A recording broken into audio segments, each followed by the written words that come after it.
Ito mga idol ang Mauno Castor C2 Neo, and for today's video i-explain natin kung para saan nga ba ang sidechain button na to.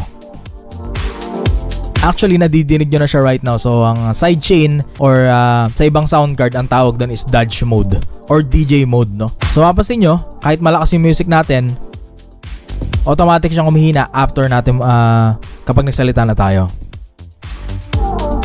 So mapapansin nyo, hindi natin ginagalaw yung volume, and nag-giveaway siya sa vocals natin. Once na nagsalita tayo, hihina yung music, then lalakas ulit kapag tapos na tayo magsalita. Alright?